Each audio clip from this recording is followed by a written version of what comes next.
Hi, and welcome to the State of 911 webinar series hosted by the National 911 Program. My name is Sherry, and I will be the moderator for today's session.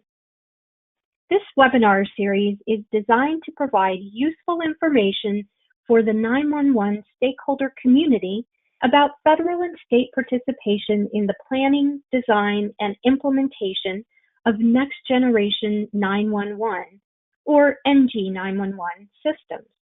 It includes real experiences from leaders utilizing these processes throughout the country.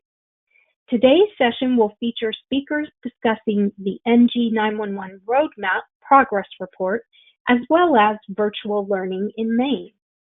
For closed captioning, please copy and paste the URL link in the chat window to an additional web browser.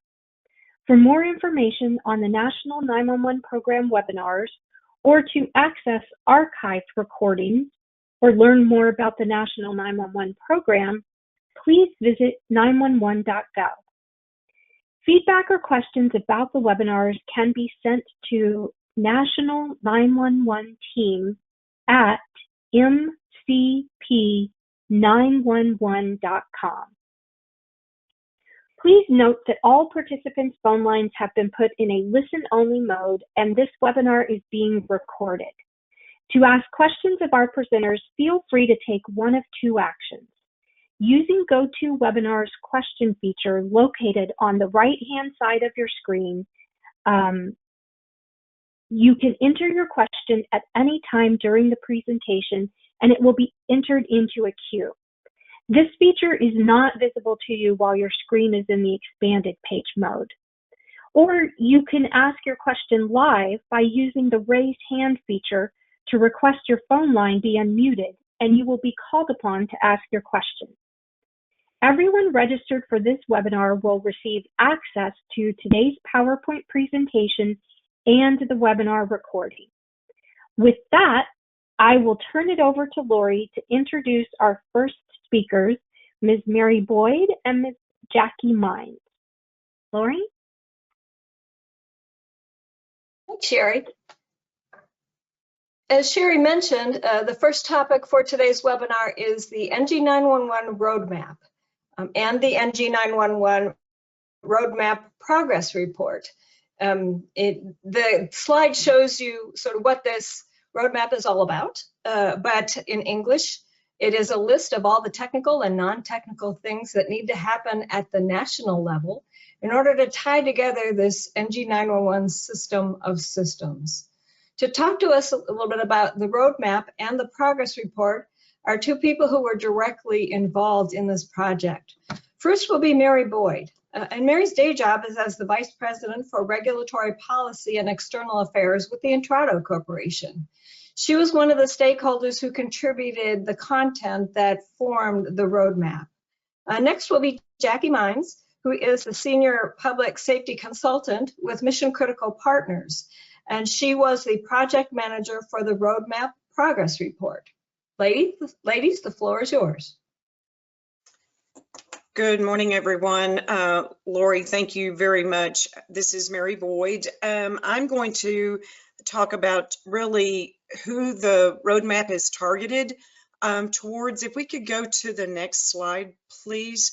For the people who are on this call with us today, I'm assuming that you are in the 911 business. If you're not, you're going to be after this presentation.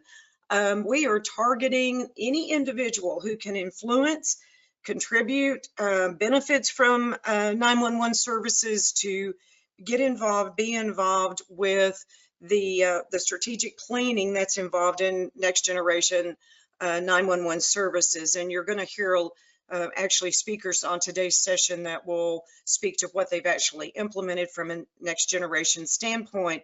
But the roadmap is actually another phase of documents that have been developed since, I believe, 2015, that are educational documents to guide you in what is needed in order to achieve this migration. We're now in about 40 years of the legacy, we refer to as legacy 911, the enhanced versions.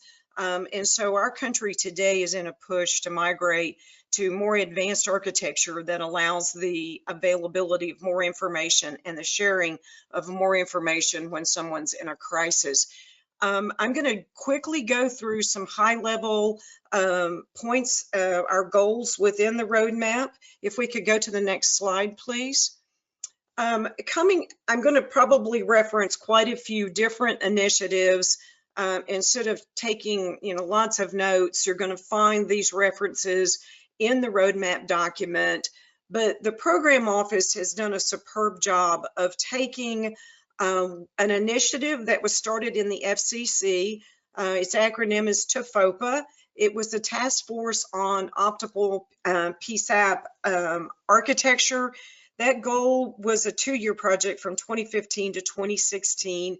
And in that initiative, we identified, actually with the support of Lori and her team, the transitional phases as you migrate out of an enhanced service into a fully deployed national. And I'm going to echo Lori's statement. When we say national, that's a little N, not big federal N. It is the interconnection of all the next generation 911 systems. So TFOPA's initiative was to go in and identify the phases as you make that migration. What the program office did with the roadmap in 2019 was really take high-level data points, the checklist that we developed, and put this into roadmap task. There are 5 strategic goals: business, tech, data, ops, and then sort of the cross-cutting goal. In the business side, we are looking at really your policy, your regulatory environment. You're looking for obstacles, and Jackie's going to walk you through the tool here in just a minute that will guide you. There's multiple steps that identify a task. So do you have adequate funding? Are there obstacles to funding? Do you have, are there issues dealing with the funds being swept? So if you're new in the business, without a lot of background in what you need to do to upgrade, this roadmap is a tremendous tool to guide you and look at all the different elements. Our country in its enhanced deployment through 40 plus years, we develop silos of systems, and some of our states are still funded on a local government basis. Next Generation Roadmap takes you from walking you from that policy structure to what we do to come out of the silos and interconnect all these systems. The tech goal aspect of the roadmap is really about open standards. This is going to take you through all the technological issues of your ESI nets, even looking at your PSAP registries. It includes a cybersecurity, and I'm going to do a little plug for a current initiative, Lori, if you don't mind, because Lori and I are involved in in the current FCC initiative with CSRIC. CSRIC really creates best practices for the industry, and that includes government, private sector, as well as public safety entities for ensuring the integrity of their systems and keeping them up and operational. We are focused right now on a very specialized piece of that, and that's cybersecurity. We will finish our work next spring, but it identifies your risk elements. As I indicated in this report, you'll find the links that take you to CSRIC. But cyber is one that you're going to want to be interested in. It's certainly a very important aspect in today's environments about the risks that come on our systems. Your data goals in this report are looking at not only the technical piece of data, but your operational piece.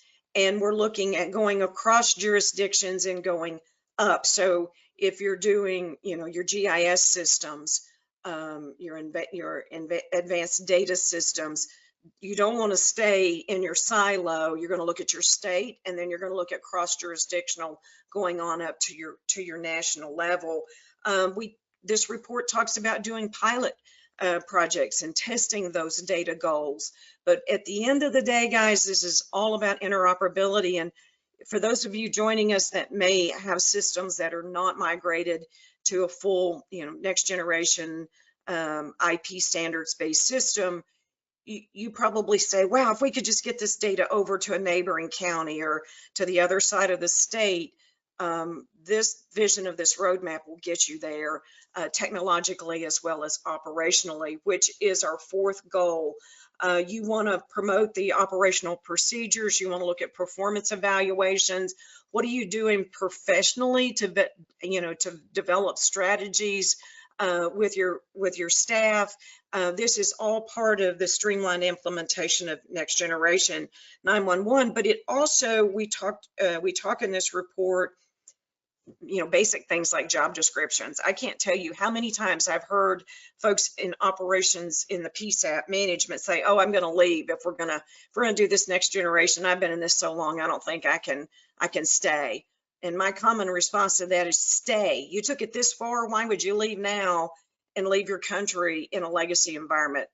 Stay the course, do the right thing, and you can retire someday when you're 100. So this piece of the ops is all about the operations piece and looking at, once again, your best practice. And finally, the final strategic goal in this is what we call cross-cutting. This is your education piece. This is the documentation of your strategic plan.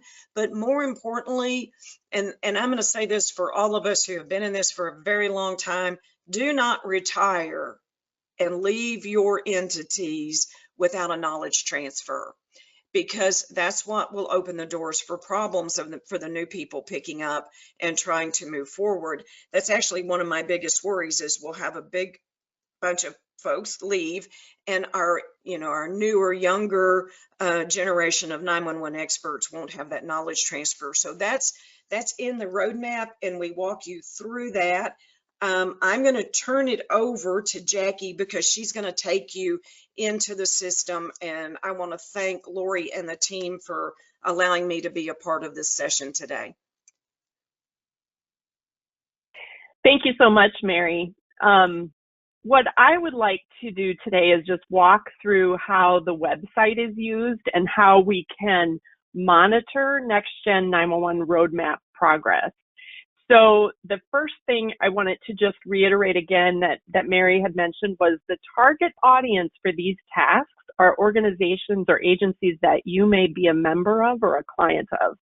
So the assignment of these tasks should be approved by your organization. Our call to action today is, if you see something that should be or even is in progress within an organization you are involved in, let us know, because we've looked at this about 6 months ago, and I know there's so much activity that goes on, and there's a lot of activity that we may have missed as well. So just keep in mind that we are interested in understanding where every organization and agency is with some of these tasks and issues. So as I walk you through how to navigate the web pages, I just want to mention too that what you can do when you go to the 911.gov website is the easiest way to find the roadmap progress status is to just search on Next Gen 911 Roadmap.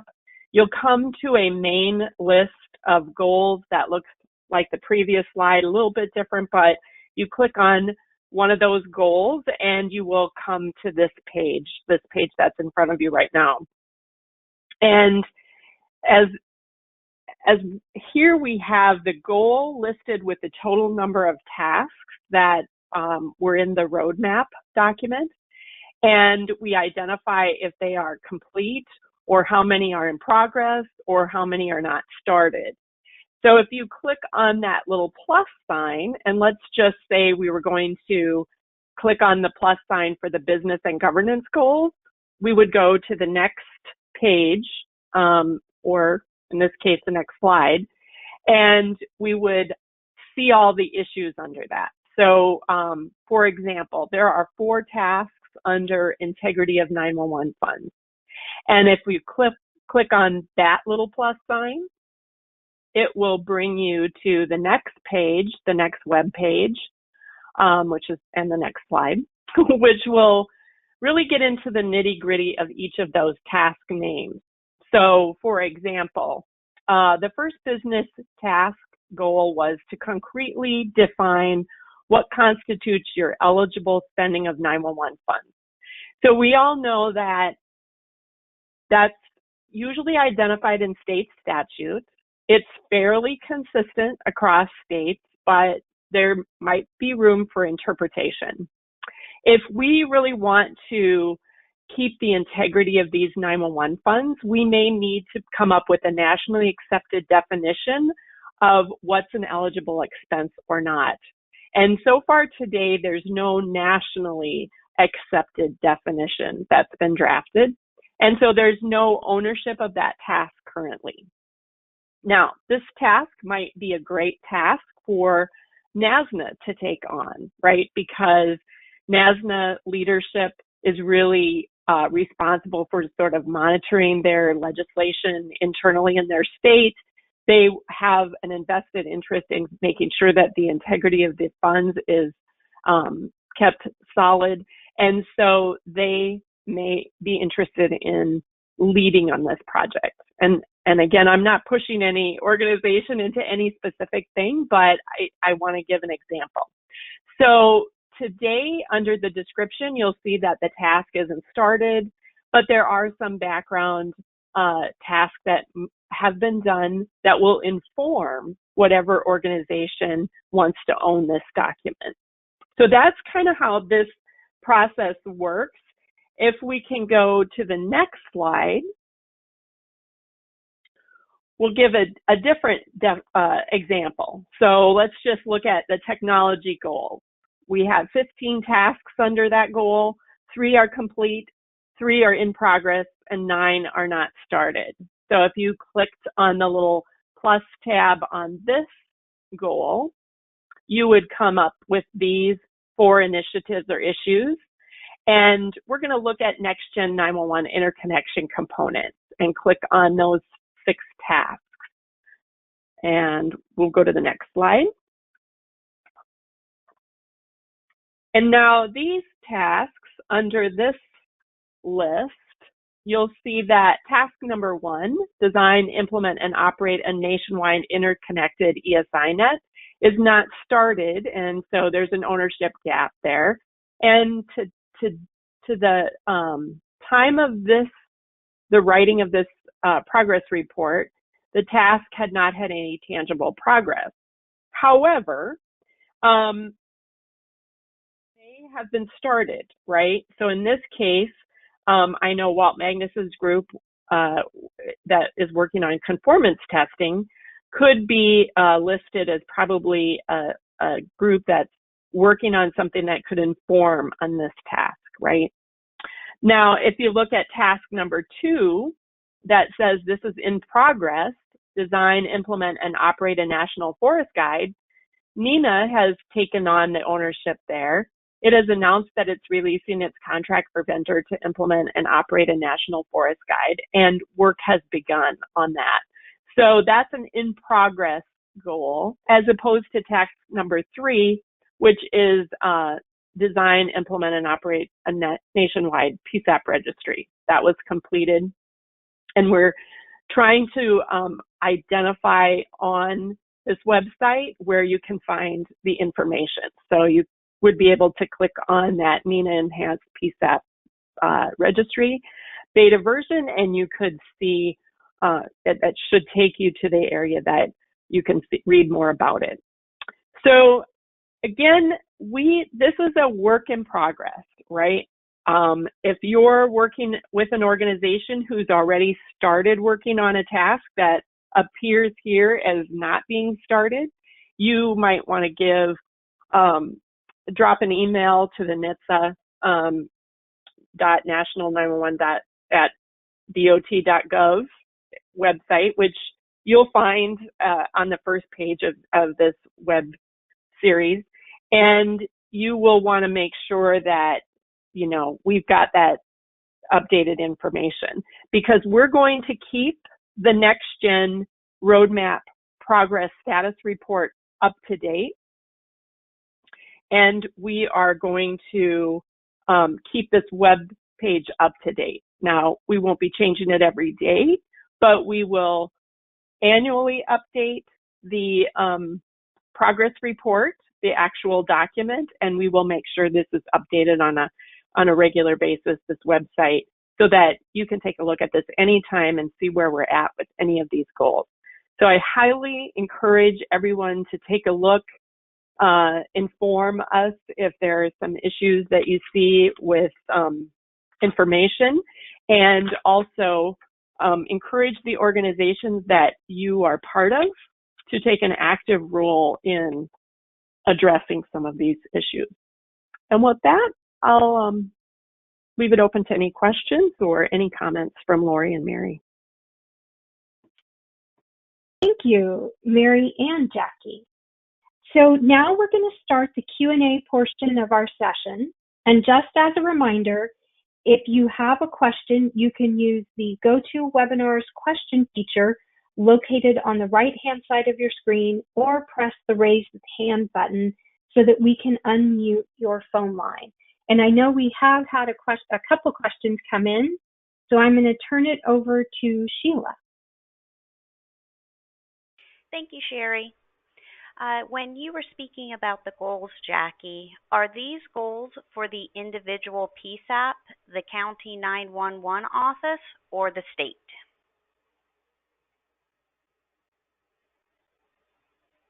Well, it's really a combination of all, right? Because if at the local level, we're not moving in a forward direction on next generation implementation, it's going to impact at a state and a federal national level.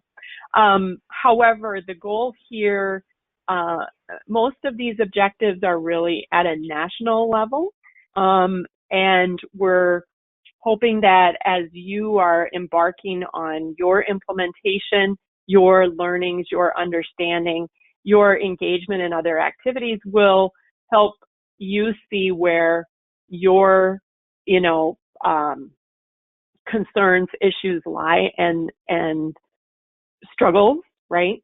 And see if those are listed under any of these tasks that need to be accomplished. Because remember, this progress report, this roadmap is really about what are the things that need to happen to take away the obstacles and the barriers to achieving next generation 911. And those are probably most clearly felt at the local level, but need to be addressed at either the state or the nationwide level.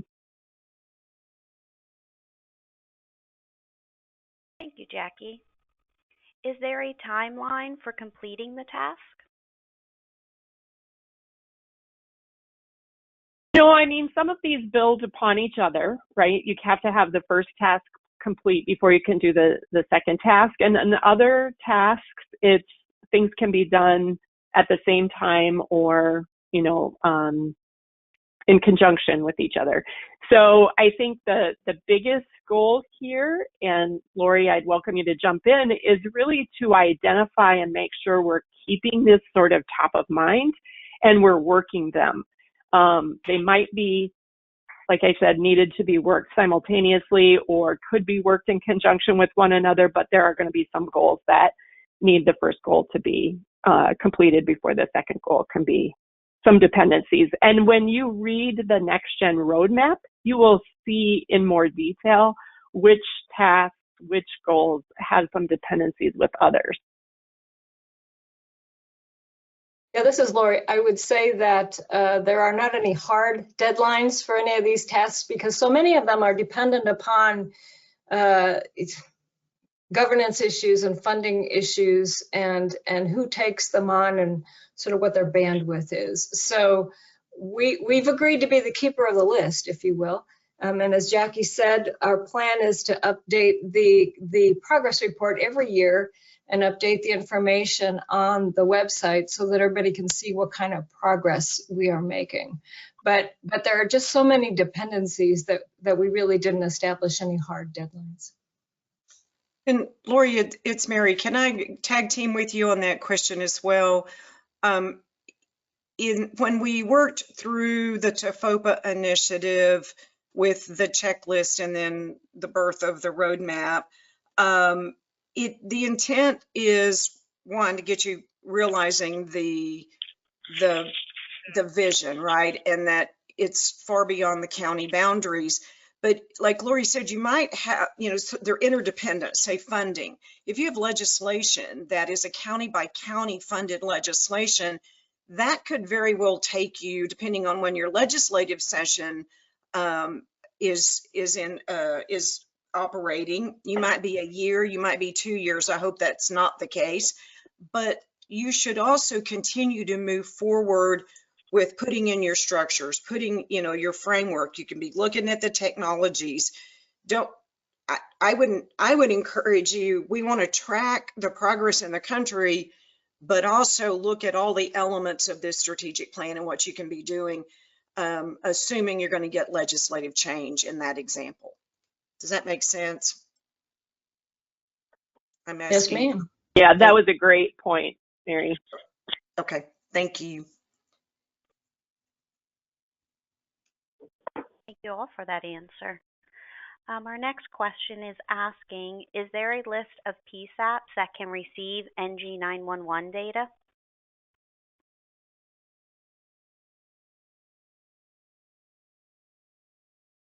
Lori, do you? Well, we do keep track of a list of PSAPs that have implemented Next Generation 911, and that can be found on the national website. The other thing that I can tell you is that the 911 program, under a separate project, collects data from the states on their progress toward implementing Next Generation 911. And this year's report is currently in clearance, and it will be released before the end of the calendar year. So I guess I would refer you to that, because it probably has a lot more detail in it in terms of, at least at the state level, which ones are capable of doing exactly what and where they are in that process. And Lori, it's Mary. Can I tag team with you on it again? Only in my, I think you called it my day job, like I have something else in the evening. Just kidding.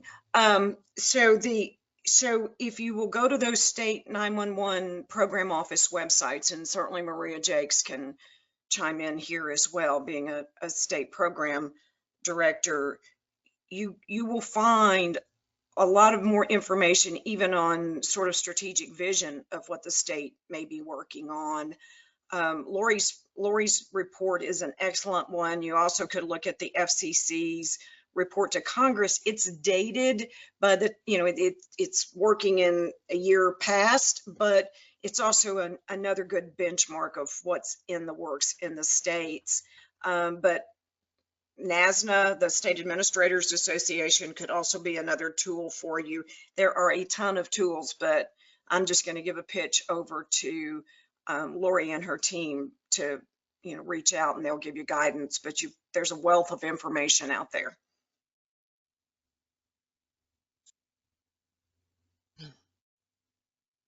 Thank you. This next question has multiple questions all wrapped together in one, so we'll break it down a little bit.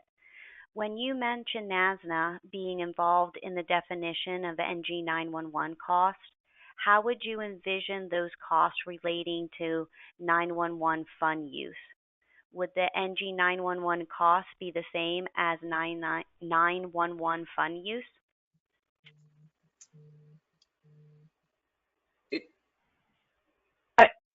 Lori, do you want that?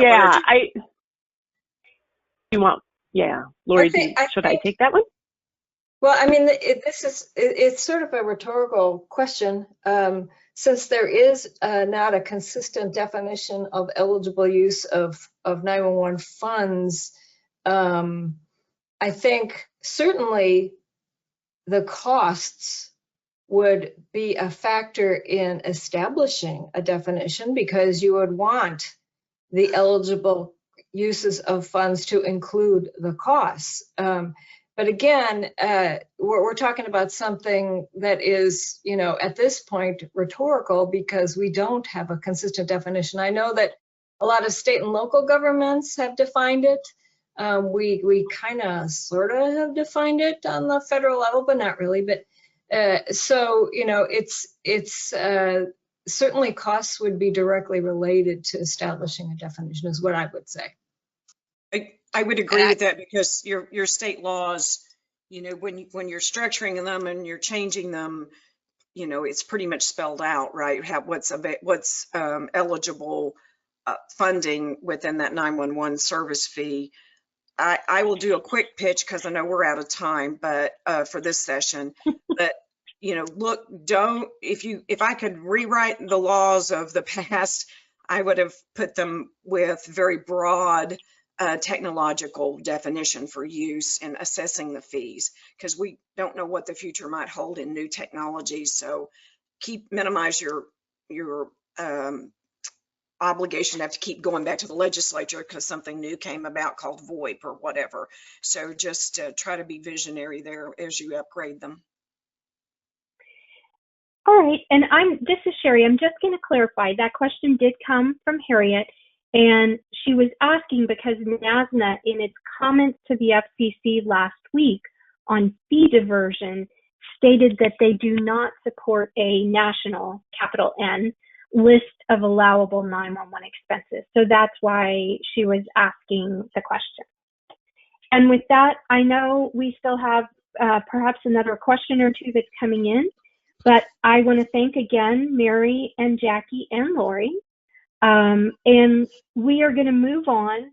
What we will do is at the end of the webinar, any questions that we've not been able to answer live, we will email to our speakers, and we will provide written responses when we post the recording and slides from today's webinar. So Lori, you want to go ahead and introduce our next speaker? Absolutely. Thanks, Sherry. It's no surprise to anyone that a lot of us have had to alter our training and our learning these days to use remote means rather than in person. I don't need to tell you that. In the state of Maine, they have really done a great job with that and in record time. And so today, to talk to us about their experience are Maria Jakes, who is the 911 Director for Maine's Emergency Services Communication Bureau, and Mr. Corey Golub, who is the Training Manager for Maine's Emergency Services Communications Bureau. So, Maria and Corey, please take the floor. Thank you for having us today. And before I turn it over to Corey, who will present most of what you're waiting to learn, I will tell you a little bit about Maine's system. The Emergency Services Communication Bureau is housed within the Public Utilities Commission, and we have statewide authority for implementing and managing 911. What that means is we manage a contract for 911, one contract for 911 services statewide. All our PSAPs are connected to our one system, and we have common CPE at each of them. So we're also responsible for the training of all call takers on 911 equipment, emergency dispatch protocols, emergency fire dispatch protocols, and basic dispatcher. The combination of these disciplines comes to about 3 weeks of training, which we offer every other month. Our training facility is a fully operational PSAP off our NG911 system and is housed within the Maine Criminal Justice Academy. All that training was taking place at the Academy until the middle of March 2020, when all our worlds changed due to COVID. So what you're going to hear today is our story. And with that, I'll turn it over to Corey Golub. Thank you, Maria. Distance learning does not have to be distanced learning. While we are not in the same room as our students, we still need to be connected, interactive, and attentive to them and their learning needs. Next slide, please. COVID-19 has placed us outside of our comfort zone and into an environment of remote instruction and remote learning. Our world shut down, but as we know, 911 stops for nobody. Calls continue to pour in despite the effect on staffing levels. In Maine, we took comfort in knowing there was a continuity of operations so that communication centers could still certify new hires. The first place we started was assessing what platform to use. As a society, we are inundated with options. When it comes to remote conferencing platforms, there are plenty of choices, and it can be a daunting task to find the ideal match for one's needs. Each one has its pros and cons. So training coordinators must assess what is available to find one that will suit their department's needs. Microsoft Teams, Zoom, GoToMeeting, Google Meet, WebEx, JoinMe, Skype, the list can go on with new platforms being released at every turn. Next. Once you determine a functional platform, you must consider how the student will be able to access the virtual classroom. Will they need to install a program, or can they click on a web link? How will the students be informed of the link to access your class? Will you email the students or post it on a site that they can easily get to? One thing to consider is email. While some agencies may allow employees to access email outside of work, many places do not offer that ability. If a student is given the option to work from home, they should be providing an email that they can readily access for any classroom updates. Dealing with technology has increased tenfold in a remote learning environment. With technology usually comes technical support. How will your students deal with tech support issues? Will they have access to an IT person? Working from home sounds ideal until technical problems hinder the learning process. The benefit of remote learning from the student center is that they may have access to IT personnel that can troubleshoot problems quickly. If you issue digital materials, you must be cognizant of the format. Are you sending out materials in a commonly used medium?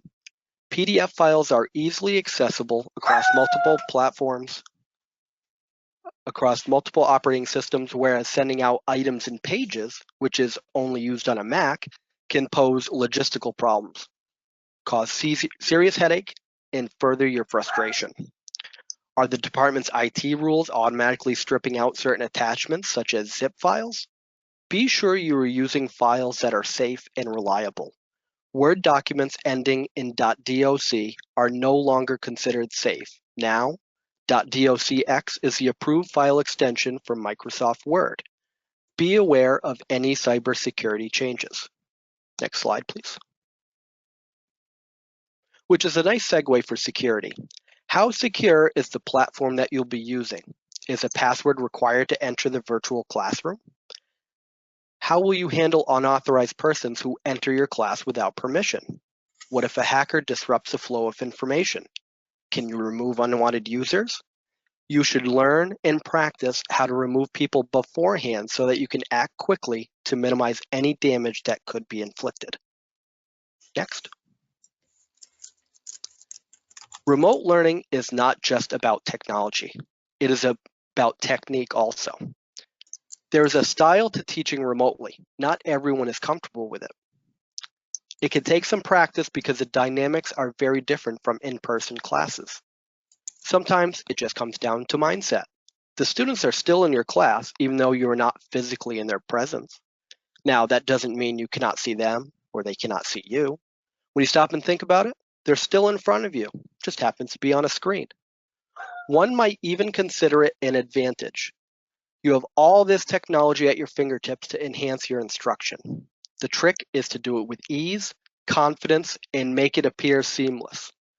You as the instructor are still responsible, solely responsible, for keeping your class interesting and engaging. If a movie was on TV, why would somebody stop watching it? Because it was boring and it didn't capture their attention. Gaps in person are just as detrimental as gaps in a remote setting. You need to constantly be interacting with your students to keep their interest and focus intact. Doing so will help them to retain the material. From experience, I can tell you when teaching remotely, it can be very easy to lose track of time. You get focused on your presentation, checking chat questions, cycling video or audio clips that you lose track of where the time is gone. Try setting timers to remind you and the students to get up, stretch, and give your corneas a break from the computer screen. Remote learning is not a one-way street. As an instructor, you are not a beacon. The class must flow both ways. As you divulge information, the students must reciprocate. They must be participatory. They should vest themselves into the program if they want to be successful, offering feedback to ensure the concepts being delivered are being understood correctly. This is why webcams are so important. When you teach in person, you can instantly see the reaction from the students. You can gauge the room easier too. While reading a virtual room isn't impossible, it does take a little more effort. Having a second screen can help in monitoring multiple webcams while still having your content visible.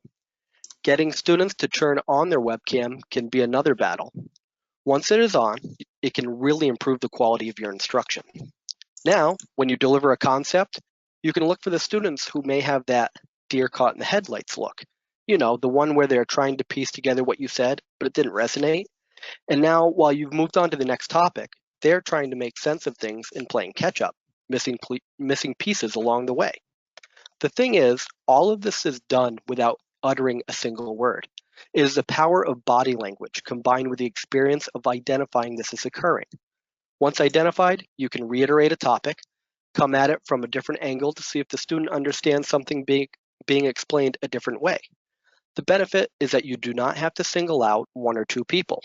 Often, people are uncomfortable asking somebody to clarify a topic because they don't want to seem like the only one who didn't get it. It happens all the time. There is no need to be embarrassed. That is why you're here, to help your students do well. The best reason for a webcam is accountability. How do you know the student is really there? If they never participate in class, who's to say they didn't log in and just leave? At least with a webcam, you can see that they're present and get them to participate. Next slide, please. Additionally, accountability is important in keeping to a timeline. Students should be punctual. In a remote environment, you cannot have it any easier arriving to a virtual class on time. No commute, no walking upstairs. You can't say that you were stuck in traffic when the commute time is how long it takes you to walk across your house. Students need to be accountable for their actions and notify you if something comes up, just like an in-person class. As an instructor or coordinator, you have enough logistics on your plate. It is actually okay to put ownership on the student. It is not your responsibility to make sure they have functioning equipment and reliable internet. Students need to have their own plan on how to make their experience a successful one. You do, however, have the responsibility in making sure you send the students prompt and accurate information pertaining to class. They need to know the rules of the road. Be clear and upfront with expectations. Let them know what time class starts, when it will end, where to find or access materials, and what equipment will be required to participate in the remote class. Next slide. I know that I said it before, but require students to have a webcam and keep it on. It is such an important device that can heighten your class. Microphones are also essential. You need one to communicate. If possible, I recommend headsets, especially if you have multiple people in the same room, as this will eliminate the problem with feedback when one student unmutes their mic. Sometimes we see an agency hire two or three people at the same time. People may laugh, but I think gaming headsets are the best to use. When you stop and think about it, game headsets are designed to be comfortable when worn for extensive periods of time. That is what I use, and I swear by it. Comfort is worth its weight in gold, especially with how often we are attending remote meetings, classes, and conferences at the moment. If a student's mic does not work, have them call into the platform's phone bridge. Most offer this type of service. While not always optimal, it will work. Again, give this information upfront in the expectations portion to minimize downtime the student may experience. Take advantage of the technology at your disposal. It can be boring talking the entire time. Interject audio clips, videos, or even polls that can engage the student and keep their attention. It can also be a great way to receive feedback. Make sure that you do not neglect any posts made in a chat option. Getting a question that is asked verbally is always a great way to go, but sometimes somebody may have a question that may not seem as consequential, or they may want to ask it before they forget and not want to interrupt the instructor's flow on a topic. Also, remind people that chat sessions are a permanent record that can be subject to freedom of information request. Chat does have a fitting place in remote learning. I just try not to have it overused. There should be a balance. The chat feature is also a great way to offer an internet link to supplemental items in your presentation. We all understand that technology can and will fail, so be prepared to have a backup plan. If you're instructing from home, make sure that you are setting the example. Do you have access to a generator if you lose power, or an internet hotspot if you lose connectivity with DSL or cable internet? Depending on the situation, it may be more beneficial for you to teach at your office. Did you watch the weather forecast ahead of time so you can expect upcoming issues? Success has better likelihood when we are prepared for the unexpected. That is what makes us masters at our craft. Next slide. I've come to learn that there's a difference between being flexible and being taken advantage of. Sometimes if you give an inch, someone will take a mile. It is one thing to help somebody. There comes a time when the student needs to be committed in their training and try to help themselves. You cannot do all the work. The students need to show an effort. Establish minimum requirements. If a student cannot meet the minimum requirements, have them return next session when they can meet those requirements. Remote learning is a process, and we do not want to set them up for failure. If a student is at a disadvantage because their equipment and setup does not conform to the basics, then it will be a constant uphill battle and be nothing but discouraging for them. Please be respectful, patient, and understanding. Everyone is on a learning curve when it comes to remote learning, and even the experienced remote instructor must realize there will be latency. So they need to have some degree of patience in dealing with this inevitable phenomenon. Do not rush after asking questions. Give the system time to account for that delay. Next slide.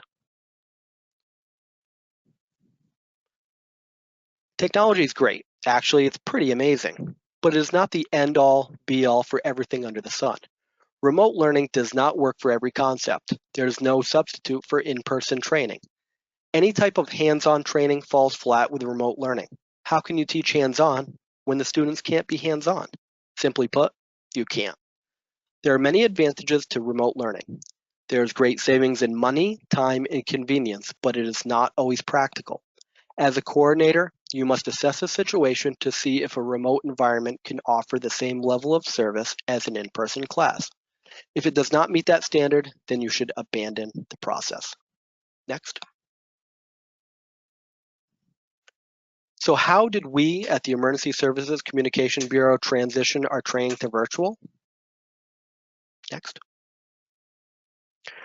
We run a new hire academy every other month, so 6 classes per year.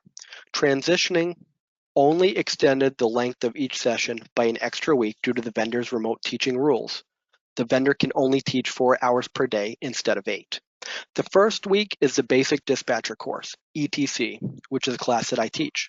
Week 2 is emergency medical dispatch, taught by our vendor, Priority Dispatch Corporation. Week 3 is emergency fire dispatch, also taught by PDC. Week 4 is remote PROQA software, another course that I instruct. The only class we require in person is the next-gen 911 equipment training, since remote learning and instruction was not able to offer the same level of service after multiple attempts and modifications. We tried and tried again, but it was just not meeting our satisfaction. Next slide.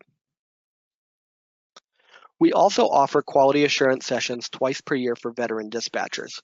This includes universal material needed within 6 months. Any student having universal within this time frame does not need to retake this portion. While some people take both disciplines at once as a combo, some take one discipline and the next discipline months later. EFDQ and EMDQ are discipline-specific days, which each consist of 2 4-hour days, 1 day if you are in person. We also moderate a day of roundtable discussion for quality assurance technicians to receive any protocol or software updates from our vendor and to discuss any quality assurance related questions they have come up in their center. Next slide. Remote Emergency Telecommunicator Certification is done through Microsoft Teams. This is a 40-hour course that is required of any full-time public safety telecommunicator in Maine, and it is listed in our rules. I occasionally have guest instructors who are ETCI certified to teach the curriculum. Students are emailed the link, and I also post it on a Google Sheet roster where people can see if they're enrolled in the class. This method saves a lot of time, phone calls, and email answering. The Google Sheet is password protected, so it is not accessible by the public. We set up virtual breakout rooms for smaller groups to have their own discussions on topics in class, just like we do in person. As a backup plan, students are also sent the PowerPoint for class minus the audio and video files to keep the file size down. In the event of a power or internet outage, they can still follow along with the PowerPoint on their laptop with sufficient battery power and call into the phone bridge to hear the instructor's comments. Next slide. Remote EMD is normally a 3-day class taught 8 hours per day. However, since PDC only allows remote teaching in 4-hour blocks, it takes 6 days to complete. We schedule this remote training, We schedule this remote training Monday through Saturday. The vendor uses GoToTraining for a platform. Students must register with the vendor. Remote seating allows up to 15 people per class.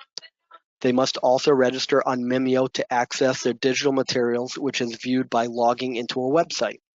They can see materials seamlessly with no need to download any special program. Students can also take their own digital notes in the electronic book.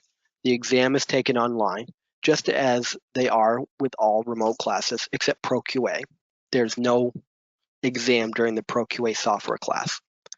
Additionally, the vendor offers a home study class that is optional for students to get extra help in practice. Next slide.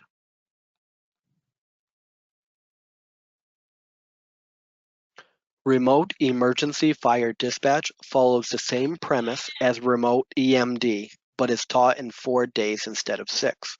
This class is held remotely Tuesday through Friday. Next slide. Remote ProQA software training is the last class that we offer in the virtual academy. 2 disciplines are covered in 4 hours, the same as in person. We use Microsoft Teams, and the students must have the program downloaded for this class. They cannot just attend through a web link. Students must remotely access the computer that has a licensed dongle to run the ProQA software. This class is designed to give them an opportunity to practice using the software. The first part of the class is going over the structure and design of the software. The second part involves reading a scenario and having the student type along, showing they can navigate the software appropriately. Next slide. Thank you all for your time and attention and the opportunity to speak with you about the success of virtual training to ensure the continuity of 911 certification in Maine. Go ahead and take my information down if you have any further questions after this, if you want to contact me as well. Thank you to both Maria and Corey. And again, we're going to start the Q&A portion of our session. And as a reminder, if you'd like to ask a question, please use either the GoToWebinar chat feature or the raise your hand feature. And I know we do have a couple of questions that came in during the presentation. So Sheila, I'm going to turn it over to you. Thank you, Sherry. Do you have suggestions or guidance on how a trainer can gain skills in how to teach virtually?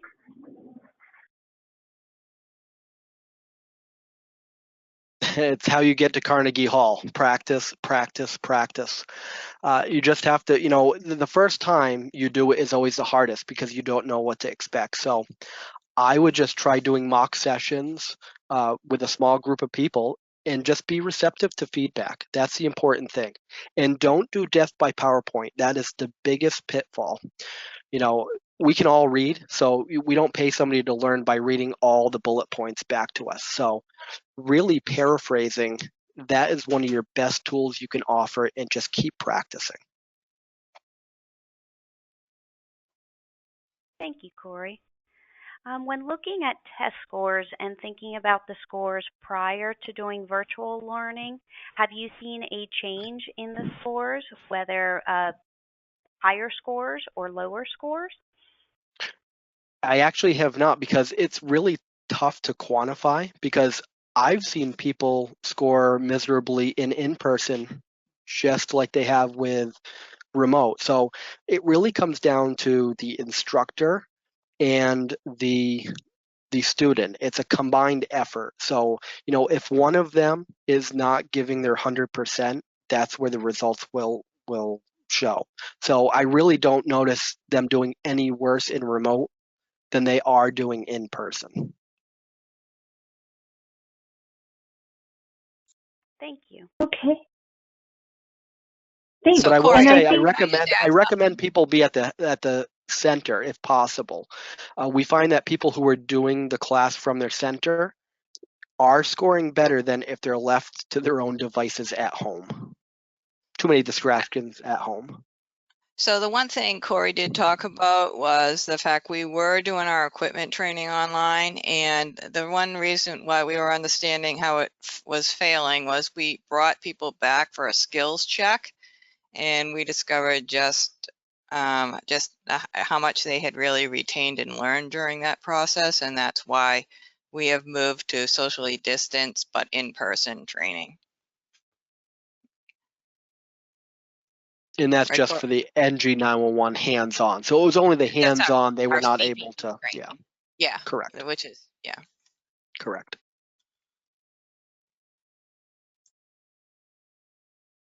All right. Well, I believe that is the end of the questions that we had. I want to thank you both again, Maria, Corey, Mary, and Jackie. And this concludes today's webinar. We appreciate everyone's participation. And again, as a reminder, we will have an archived version of today's webinar available on 911.gov soon. We have scheduled out the dates for our webinar series in 2021. The next webinar is scheduled for Tuesday, January the 12th at noon Eastern.